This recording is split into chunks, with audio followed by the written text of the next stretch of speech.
شکری خدا هنه بابا دیومه ها بگم چی گره راضی شید باباش راضیست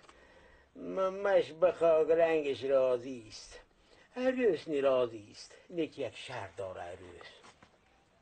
حالا مولی در کون دستمو با چه زنگیره من در اماندم